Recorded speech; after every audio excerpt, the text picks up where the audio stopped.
Yeah, my name's Paul. I've been following Exeter City since the late 70s, 77 in fact, when my dad brought me up here. Obviously the ground is much different back then. It was like the old cow shed where you had the bank just in front of the cow shed, and obviously then you had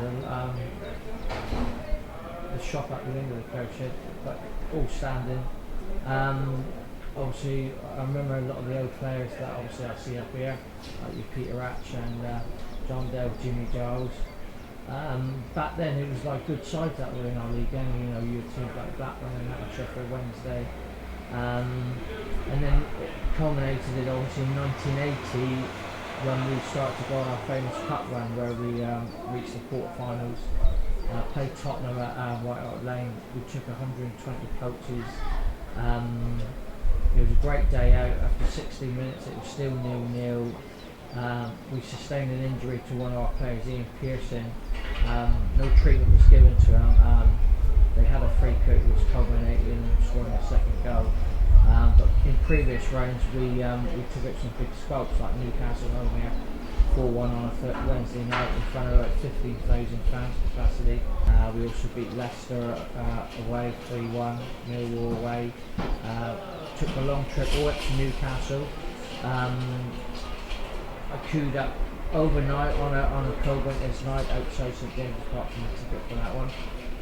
Got there up there, went up on a train. We drew 1-1, brought them back in after saving 4-1. And then after that it was like an up and down period for us. Really culminated in us like going up and down from like League 1 to League 2, and then obviously eventually into non-league. Thought we might not get back for some time, but obviously I missed the first original Wembley against Morecambe, but obviously we went to the second at Cambridge where it was a great day out. We were designated a Wetherspoons club just outside Wembley. It was sort of all full of city, and then obviously culminating Rob Edwards scoring the winning goal. Rapturous celebrations, coming back up into League 2 as it is now.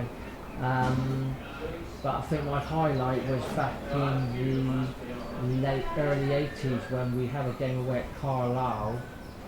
Got all the way up there, we went up on a private minibus only to find out that the game was postponed.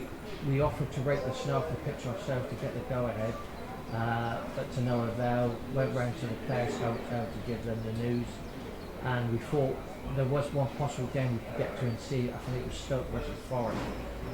But what it was, our minibus broke down in the Lake District, so we had to end up, for enjoyment, and have snowball fights because it was like winter.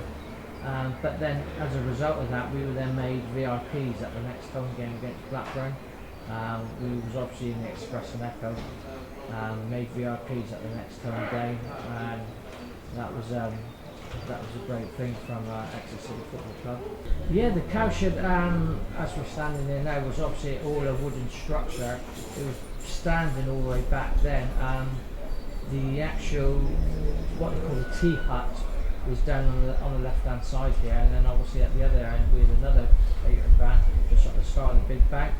But it was a brilliant atmosphere because obviously just down in front now, obviously where you got the hoardings and railings, it used to be just like one grass bank, and sometimes you had over exuberance from certain away fans such as like Wolves and that, and we obviously tried to climb the big bank, but obviously we were pushed back by obviously like police and all that. But the atmosphere in general, when you were all standing together,